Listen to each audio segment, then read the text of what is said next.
السلام علیکم ورحمۃ اللہ وبرکاتہ۔ وہ لوگ جو اس دنیا میں شرک کرتے ہیں، اللہ وحدہ لا شریک کے ساتھ کسی کو شریک ٹھہراتے ہیں، اور انہی لوگوں کو ہم مشرک کہتے ہیں۔ اور ان لوگوں کو جب حق کی طرف بلایا جاتا ہے، ہدایت کی طرف بلایا جاتا ہے، تو اپنے معبودان باطلہ جو ان کے غلط من گھڑت خود بنائے ہوئے لوگ ہیں، جن کی وہ عبادت پرستش کرتے ہیں، ان کے حجت ہونے پر عجیب و غریب سے دلائل قائم کرتے ہیں، اور اپنی کتابوں میں جو انہوں نے خود لکھی ہیں یا تحریف شدہ ہیں، ان میں آپ کو دلائل دکھانے کی کوشش کرتے ہیں، اور اپنے تئیں خود بھی بیوقوف بنتے ہیں اور سمجھتے ہیں کہ دوسرے لوگ بھی بیوقوف ہیں۔ آئیے ان لوگوں کا قیامت کے دن کیا معاملہ ہوگا، اس کے اوپر قرآن ایک زبردست منظر کشی کرتا ہے۔ قرآن کریم کی چند آیات آپ کے سامنے رکھتا ہوں، اور بڑا ہی ایک لطیف نقطہ یہاں پہ اللہ عز و جل نے بیان فرمایا ہے کہ قیامت کے دن ان کا اور ان کے معبودوں کا کیا معاملہ ہوگا، کہ روز محشر میں ان کے ساتھ کیا معاملہ ہوگا، آپس میں یہ کیا کریں گے۔ سٹارٹ کرتے ہیں سورۃ الانعام کی آیہ مبارکہ سے، جو آیہ نمبر 22 ہے، جس میں اللہ تعالیٰ فرماتا ہے وَيَوْمَ نَحْشُرُهُمْ جَمِيعًا ثُمَّ نَقُولُ لِلَّذِينَ أَشْرَكُوا أَيْنَ شُرَكَاؤُكُمُ الَّذِينَ كُنتُمْ تَزْعُمُونَ۔ وَيَوْمَ، اور جس دن، کون سا دن؟ قیامت کا دن۔ نحشرہم، جمع کریں گے، کس کو؟ جمیعاً، ان سب کو۔ ثم نقول للذین، یہ کون لوگ ہوں گے جن کو جمع کیا جائے گا؟ یہ وہ لوگ ہوں گے جو مشرک ہوں گے۔ تو پھر مشرکوں سے پوچھا جائے گا کہ آج وہ تمہارے شریک کہاں ہیں جن کا تمہیں دعویٰ تھا؟ بڑے بڑے دعویٰ کرتے تھے نا دنیا میں، فلاں کی پوجا، فلاں کی پوجا ہے، فلاں کی پرستش، فلاں کی عبادت، کوئی آگ کی پوجا کر رہا ہے، کوئی مورتیوں کی پوجا کر رہا ہے۔ یہ تمام پوجا جو کرتے ہیں، کسی نے خدا کے بیٹے بیٹیاں بنا لیے ہیں، کسی نے خدا کی بیوی بنا لی ہے، کسی نے چھوٹے چھوٹے خدا بنا لیے ہیں، معاذ اللہ، استغفر اللہ العظیم۔ تو ان سب سے پوچھا جائے گا کہ اچھا ان لوگوں کو پھر بلا کے لے کر آؤ جنہیں تم خدا کی خدائی میں شریک ٹھہراتے تھے، تو جن کا تم دعویٰ کرتے تھے کہ انہوں نے خود کہا ہے، تمہاری کتابوں میں لکھا ہے، تمہارے پرکھ اس کے اوپر عمل کرتے آئے تھے۔ ثم لم تكن فتنتهم إلا أن قالوا والله ربنا ما كنا مشركين۔ یہ ایک ایسی زبردست بات ہے نا، بندہ سنتا ہے تو پھر ان لوگوں کو دیکھتا ہے جو شرک کر رہے ہیں یہاں پر، اور اپنے شرک پر حجت قائم کر رہے ہیں۔ یہ قیامت کے دن یہ کہیں گے، ذرا غور کریں تو ان سے کچھ عذر نہ بن پڑے گا، کوئی آرگیومنٹ نہیں دے پائیں گے، کوئی ایکسکیوز نہیں کر پائیں گے ہیں۔ ثم لم تکن فتنتہم الا، سوائے اس کے کوئی اور چارہ نہ ہوگا، اور کہیں گے ان قالوا واللہ ربنا، خدا کی قسم جو ہمارا پروردگار ہے۔ کیسے 180 ڈگری ٹرن ہو گئے نا، جہاں اللہ کو مانتے نہیں تھے، کوئی سائنس کو مان رہا ہے، کوئی نیچر کو مان رہا ہے، کوئی مدر ارتھ کو مان رہا ہے، کوئی کسی کو مان رہا ہے، کوئی کسی کو مان رہے ہیں، اب کہہ رہے ہیں ربنا، رب، اے ہمارے رب، ما کننا مشرکین، ہم شریک نہیں بناتے تھے، ہم شریک نہیں بناتے تھے۔ کیا یہ نا ایک دم ٹرڈ ہو جائیں گے، ہاں، موحد بن جائیں گے اس دن، اور جب دنیا میں ہے تو کیسی کیسی باتیں کرتے ہیں۔ تو اللہ فرماتا ہے انظر کیف کذبوا علی انفسہم وضل عنہم ما کانوا یفترون، دیکھو انہوں نے اپنے اوپر کیسا جھوٹ بولا، اور جو کچھ یہ افترا کیا کرتے تھے سب ان سے جاتا رہا۔ یعنی خود ہی اپنی زبان سے انکار کر دیں گے، ہم مشرک تو نہیں تھے، ہم نے تو شرک نہیں کیا، تو ہمارا رب ہے، لیکن it's too late۔ اللہ فرماتا ہے ان کی کیفیت کیا تھی جب دنیا میں تھے، وَمِنْهُمْ مَنْ يَسْتَمِعُ إِلَيْكَ وَجَعَلْنَا عَلَىٰ قُلُوبِهِمْ أَكِنَّةً أَنْ يَفْقَهُوهُ وَفِي آذَانِهِمْ وَقْرًا وَإِن يَرَوْا كُلَّ آيَةٍ لَا يُؤْمِنُوا بِهَا حَتَّى إِذَا جَاءُوكَ يُجَادِلُونَكَ يَقُولُ الَّذِينَ كَفَرُوا إِنْ هَذَا إِلَّا أَسَاطِيرُ الْأَوَّلِينَ، اور ان میں سے بعض ایسے ہیں کہ تمہاری باتوں کی طرف کان رکھتے ہیں، اور ہم نے ان کے دلوں پر تو پردے ڈال دیے ہیں، کیونکہ انہوں نے خود ہدایت کو قبول نہیں کیا، ہدایت کے انکاری ہو گئے، شرک میں پڑ گئے اور اپنے شرک پر اڑ گئے۔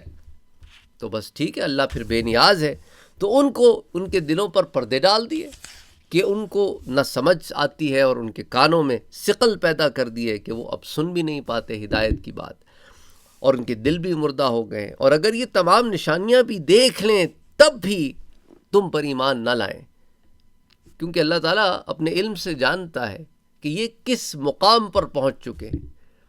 دیکھیں نا، موسیٰ علیہ السلام کے زمانے میں جو اتنے سارے لوگوں کے سامنے موسیٰ علیہ السلام کا معجزہ ظاہر ہوا، ایمان کتنے لوگ لائے؟ ابراہیم علیہ السلام کا معجزہ سب پر ظاہر ہوا، ایمان کتنے لوگ لائے؟ حضرت صالح علیہ السلام کا معجزہ ظاہر ہوا، ایمان کتنے لوگ لائے؟ عیسیٰ علیہ السلام کا معجزہ کتنے لوگوں نے دیکھا، ان سے ان کے معجزات سے فائدہ بھی اٹھاتے رہے، پھر بھی ایمان نہیں لے کے آئے۔ عجیب لوگ تھے، عجیب لوگ تھے کہ فائدہ بھی اٹھاتے رہے، ایمان بھی نہیں لائے۔ تو اینی وے، کہنے کا مقصد یہ ہے کہ اللہ تعالیٰ جو ہے یہاں پہ اس بات کو بیان فرماتا ہے کہ انہوں نے اگر تمام کی تمام نشانیاں بھی دیکھ لیں، معجزات بھی دیکھ لی، وہ سب کچھ دیکھ لیا جو یہ مانگ کر رہے ہیں، پھر بھی ایمان نہ لانے کے، یہاں تک کہ جب تمہارے پاس تم سے بحث کرنے کو آتے ہیں تو جو کافر ہیں کہتے ہیں یہ قرآن اور کچھ بھی نہیں، صرف پہلے لوگوں کی کہانیاں ہیں۔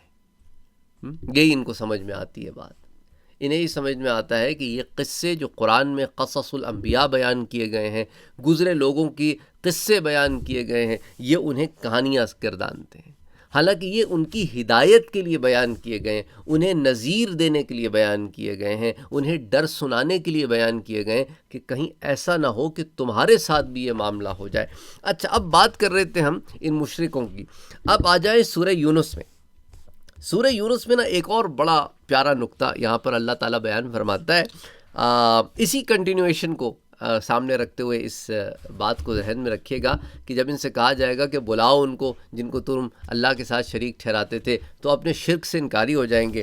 پھر سورہ یونس میں آیا نمبر 28 سے سٹارٹ کرتے ہیں، بلکہ آیا نمبر 28 سے سٹارٹ کرتے ہیں، جس میں اللہ تعالیٰ بلکہ یہ آیت 28 سے سٹارٹ کرتا ہوں میں۔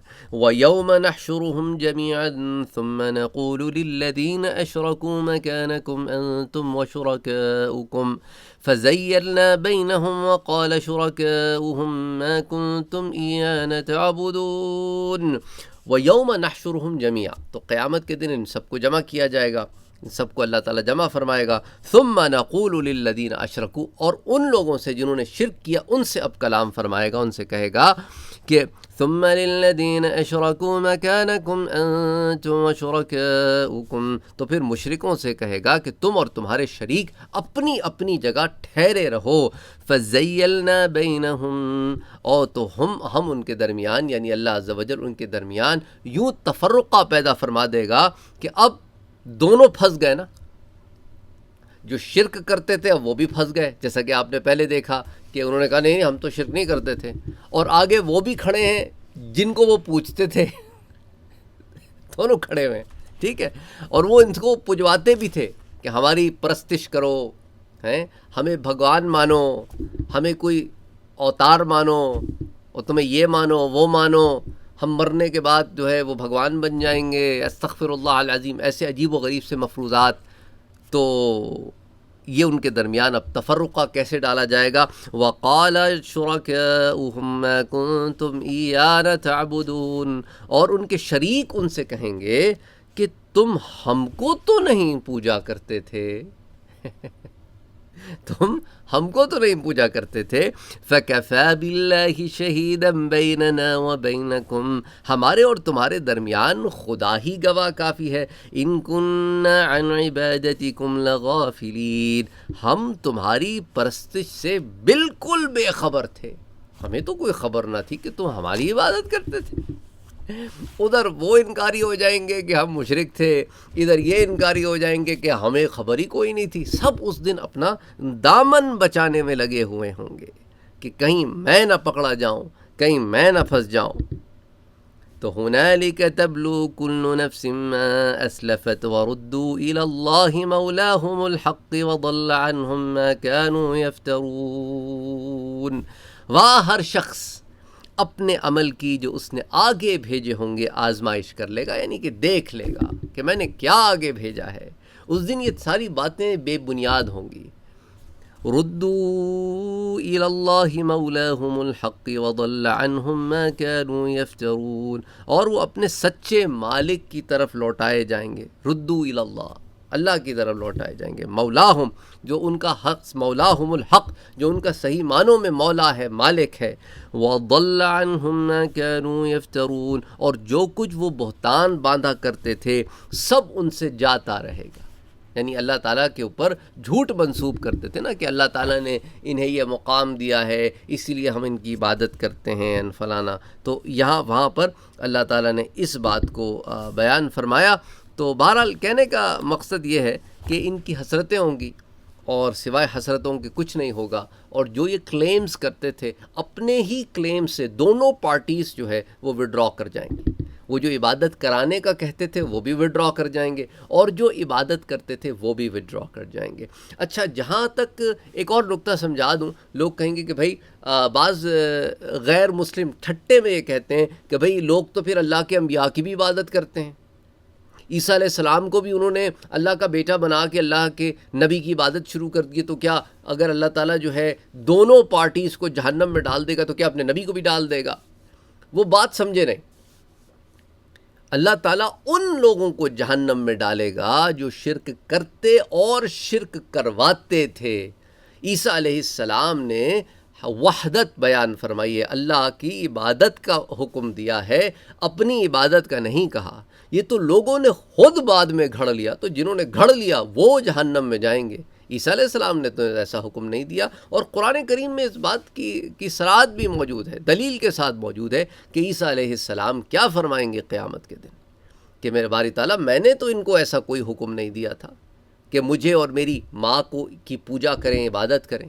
اگر ایسا کوئی حکم دیا ہوتا تو تیری ذات جاننے والی ہے، تو میں نے تو ان سے نہیں کہا تھا. تو بہرحال کہنے کا مقصد یہ ہے کہ یہ بات ان لوگوں کے لیے جیسے کہ فراعنہ تھے، جیسا کہ نمرود تھے، جیسا کہ آج کے وہ لوگ ہیں جو لوگوں سے اپنی پرستش عبادت کرواتے ہیں، اپنے آپ کو لوگوں سے سجدے کرواتے ہیں، اپنی تعظیم کرواتے ہیں کہ ان کی عبادت کی جائے، ان کو پوجا جائے. تو ان لوگوں کے لیے معاملہ ہے کہ جنہوں نے اس عبادت پہ خوش ہوئے اور چاہا کہ یہ معاملہ چلتا رہے، یا اپنے سے جو لوگ پہلے چلے گئے ان کی عبادت پر لوگوں کو فروغ دیتے رہے اس امید کے ساتھ کہ ہم بھی بڑے نیک وکار ہیں اور جب ہم چلے جائیں گے تو پھر ہماری بھی پوجا کی جائے گی.